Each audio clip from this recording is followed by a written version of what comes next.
Find the logarithm using the change of base formula. Here's the formula. If you want to find log base n of m, you can use the common log and take log of m divided by log of n. You can use the natural log, take the natural log of m divided by the natural log of n. In fact, you can use any log. It doesn't matter the base. As long as the bases match here, you take the log base b of m divided by the log base b of n.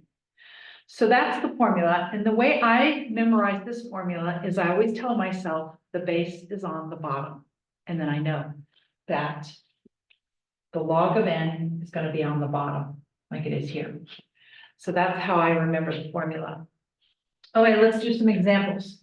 So when you use your calculator, there are only two logarithmic functions stored in your calculator. And that's the common log, which is base 10, and the natural log, which is base e. So that's why I've written these two here. Here's the common log and the natural log.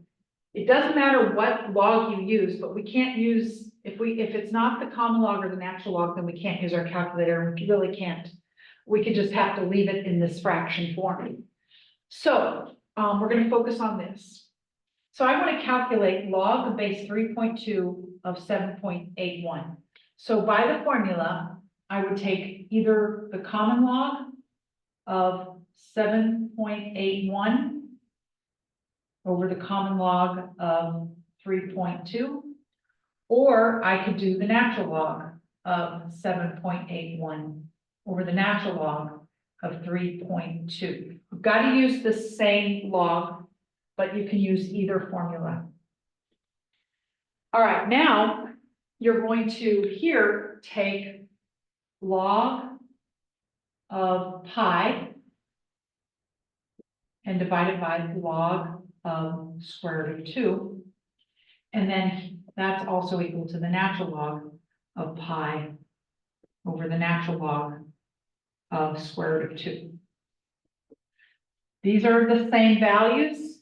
I mean, these two are the same, these two are the same. Now we just have to find out what that value is, and we're going to round it to 4 decimal places.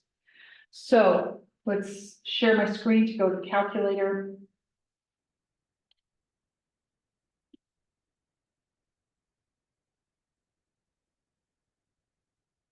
So in the first problem, I'm going to do common log of 7.81. So here's log 7.81. Make sure you close your parentheses. You don't want to divide the arguments inside the log. You want to do it outside. So you close your parentheses and you divide by log of 3.2.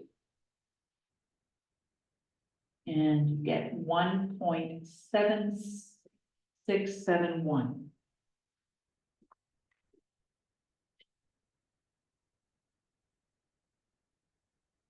All right, and then for the next one, I'll do this kind. I could do common log. I'll do natural log just to mix it up a little. So we're going to do the natural log of pi, close the parentheses, divide by the natural log of the square root of 2. And now we have 2 parentheses that we're going to close, and that's 3.3030 when you round up.